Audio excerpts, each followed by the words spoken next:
O canal do Produtor TV continua a série de entrevistas sobre as principais ações do sistema CNA-Senar em 2016. Vamos também apresentar as perspectivas para 2017. Hoje o nosso assunto é o valor bruto da produção. E para conversar comigo, eu recebo aqui no estúdio o coordenador do Núcleo Econômico, Renato Conchon. Muito bom dia, Renato. Seja bem-vindo. Bom dia, Marcelo. Bom dia a todos os telespectadores. Então, para começar, qual a perspectiva para o VBP em 2016 e como o faturamento do setor se comportou então este ano? Bom, vamos lá, Marcelo. O VBP, que nada mais é do que o faturamento do setor, ele se comportou de uma maneira que a gente não gostaria. Ele, infelizmente, apresentou queda quando comparado ao ano de 2015, uma queda modesta, mas foi uma queda de 1,3%, muito por conta das influências negativas que o setor teve por conta dos efeitos climáticos adversos, seja pelo excesso de chuva que a gente viu no Rio Grande do Sul, que impactou soja e arroz, ou pela falta da chuva nas regiões produtoras, principalmente para o milho safrinha, nas regiões de Goiás, Mato Grosso do Sul, norte do Mato Grosso e a região do Mato Piba. Isso fez com que a safra de grãos não atingisse seu potencial máximo, que era um crescimento robusto nos últimos 6 anos que a gente estava visualizando, e a safra foi impactada nos 21 estados principais produtores da safra agrícola de grãos. Ou seja, foi um ano bastante adverso, que o produtor rural sentiu no bolso a queda da rentabilidade e em alguns fatores a gente viu um nível de endividamento elevando-se. Por quê? Porque o Brasil, infelizmente, não tem um seguro rural eficiente. E os efeitos climáticos adversos fez com que a rentabilidade dos produtores fosse afetada negativamente, principalmente nessas regiões onde foram impactadas por efeitos da seca ou do excesso de chuva. O que a gente verificou também é uma queda no VBP, no faturamento, tanto agrícola quanto pecuário. O VBP pecuário, faturamento pecuário, essa queda foi um pouco mais singela, mais modesta, mas ainda assim teve impactos significativos na composição do faturamento de todo o setor. Por sua vez, no ramo agrícola, quando a gente vê uma queda na produção de alguns produtos agrícolas, a gente vê uma elevação também nos preços, e isso fez com que o setor não tivesse um tombo, uma queda ainda mais significativa no ano de 2016. Foi importante mencionar para uma região que está se consolidando, se falou tanto, Mato Piba, e sofreu um impacto violento naquela região. Sofreu um impacto violento, a gente anda pela região do Mato Piba nos últimos dias, e o que a gente conversa com alguns produtores que o nível de endividamento deles se elevou muito porque ele foi impactado muito fortemente, seja pela seca na produção do algodão e também na produção do milho safrinha. Isso fez com que alguns produtores fossem obrigados a renegociar suas dívidas para buscar custeio para a próxima safra. Isso foi bastante prejudicial para o setor, e o mais forte que nós visualizamos esse acontecimento, Lara, foi exatamente, como você disse, na região do Mato Piba, no norte do Mato Grosso, oeste de Goiás e Mato Grosso do Sul. Esse pessoal teve que usar bastante artifício financeiro para poder colocar a safra 2016-2017 no solo. E no momento que estavam se tendo um apoio para se melhorar a logística e tal, é um baque, existe uma frustração por parte dos produtores. Uma frustração muito grande, porque, como você disse, a gente viu um movimento de investimentos em infraestrutura, seja rodovias vicinais ou até escoamento dessa safra, um crescimento nos investimentos muito grandes que foi impactado. Como eu falei no início, era uma previsão de um crescimento de 6 anos consecutivos da safra, e essa safra foi quebrada principalmente pelos fatores adversos nessas regiões que eu citei. Mato Piba, Mato Grosso, Goiás e Mato Grosso do Sul, e alguma parte do Rio Grande do Sul por excesso de chuva, foi o contrário. Agora, quais foram os fatos negativos que contribuíram então para que o VBP não crescesse mais substancialmente? A gente já começou a relatar algumas coisas, mas basicamente. Sim. Aqui eu trouxe exatamente a análise que nós fazemos do faturamento do setor. O nosso faturamento, o nosso VBP é calculado sobre 20 produtos agrícolas e 5 produtos pecuários. E basicamente, faturamento é produção vezes preço. E o que a gente visualizou, uma queda muito substancial na produção, foi uma queda de quase 34% na uva, 21% na produção do feijão, 21% na produção do milho. E esse milho que caiu é exatamente o milho safrinha que foi impactado negativamente em todas as regiões produtoras, principalmente no centro-oeste e nordeste do Brasil. Para o algodão, principalmente Mato Grosso e Bahia, o arroz do Rio Grande do Sul, excesso de chuva que eu falei no início, ele impactou uma queda de 14% na produção da última safra. Com pouco menos de incidência, tomate e laranja com quase 7%, com quase 5%.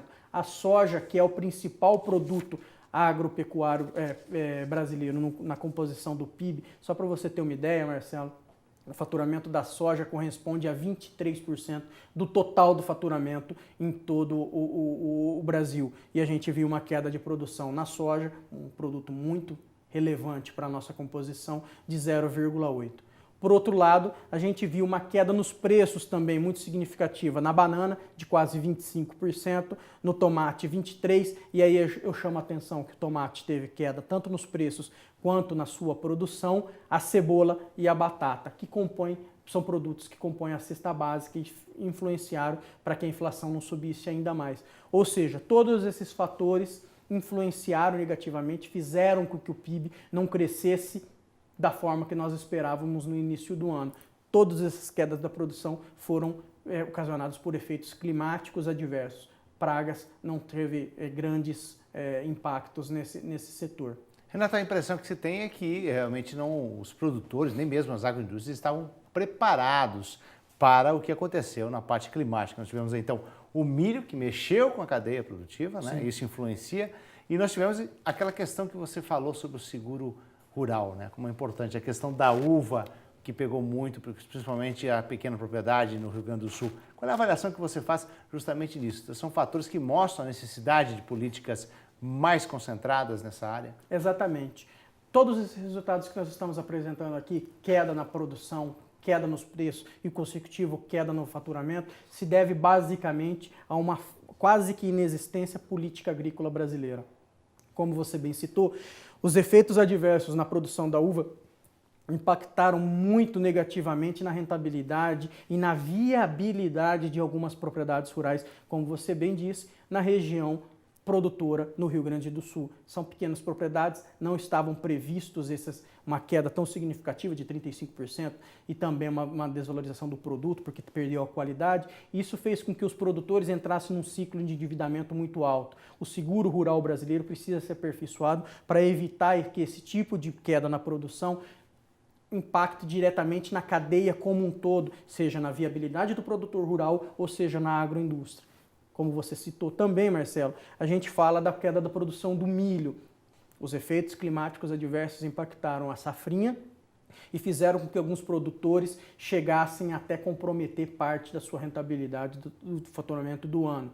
E isso demonstra uma necessidade de seguro rural, não só ao produtor rural, mas também para toda a cadeia. Esse milho que faltou nas principais regiões do Brasil, ele faltou também para a indústria de aves e suínos e fez com que os preços se elevassem muito fortemente, na casa de 40%. Para o produtor rural que conseguiu vender o milho, isso foi muito bom, mas a gente pensando no setor como cadeia toda, o setor da agroindústria foi muito impactado negativamente, comprometendo assim até a viabilidade, e a gente viu que alguns frigoríficos no oeste do Paraná tiveram que fechar as portas porque eles não estavam preparados para o aumento dos preços do milho na composição dos seus insumos para abatimento dos frangos. Renato, na sua avaliação, justamente o milho, porque foi o cereal do ano que mexeu realmente com toda a produção. Agora, você acredita que faltou, de um lado, o planejamento da agroindústria no ano anterior, porque apostou na produção, na boa produção da segunda safra, que sempre ocorre, né, e com preços mais baixos, e também o produtor de milho, que se organizou e conseguiu exportar? Exatamente, esses dois fatores. Mas eu quero chamar a atenção para o primeiro fator que você colocou. As agroindústrias não estavam preparadas. As agroindústrias estavam preparadas por uma safrinha, que hoje não é mais safrinha, já virou safrão. E eles estavam esperando uma expectativa boa de uma ordem de produção na casa de 85, 90 milhões de toneladas, coisa que não aconteceu. Essa foi uma frustração de safra muito grande e algumas agroindústrias não estavam preparadas com a compra antecipada do produto ou com a reserva desse alimento que era para aves e suínos. Isso inviabilizou algumas agroindústrias, como eu falei, demonstrando assim uma falta de planejamento muito grande. E para o lado do produtor, eu não vejo que existia uma falta de planejamento. O que faltou em alguns setores, em algumas regiões, foi seguro rural. Não porque o produtor não quis, mas sim porque muitas vezes não é operacionalizado naquela região. E isso sim que está faltando, e isso que é necessário uma conversa mais madura, uma conversa mais técnica, para viabilizar um seguro rural eficaz e eficiente ao produtor rural. Que funciona, porque esse ano tivemos até a falência de uma grande seguradora. Sim. E o próprio governo não tinha nem noção disso em relação ao pagamento do subsídio, né? Então isso complicou. Tem que ter uma construção, a CNA está ajudando muito nisso, nessa Sim. construção de um seguro rural de verdade. Na verdade, a CNA está discutindo uma política agrícola diferente do que tem hoje. A política agrícola brasileira foi pensada na década de 70, serviu para aquela época. Hoje, para a agricultura moderna, para níveis de tecnologia bastante avançados, com a agricultura de precisão, com a irrigação sendo utilizadas de modo bastante interessantes e sustentáveis, isso faz com que a produção do Brasil se eleve a outro patamar. E é isso que a gente está discutindo. A CNA está propondo uma nova política agrícola para dar uma maior previsibilidade para o produtor rural, para o setor e para toda a cadeia do agronegócio, fazendo com que o produtor consiga se planejar, a agroindústria tenha condição de se planejar de uma forma amplamente com a proposta de um plano agrícola plurianual. Essa é uma iniciativa da Comissão de Política Agrícola da CNA, a diretoria e a presidência está imbuída nessa discussão, nessa proposta de uma política plurianual, eficiente e eficaz. E aí dentro está a discussão do seguro agrícola, necessidade de seguro agrícola eficaz e eficiente ao produtor rural e também taxas de juro e volume de recursos disponibilizados de uma maneira equânime ao longo dos próximos 5 anos. Essa é a nossa proposta que está sendo discutida e levada ao governo federal.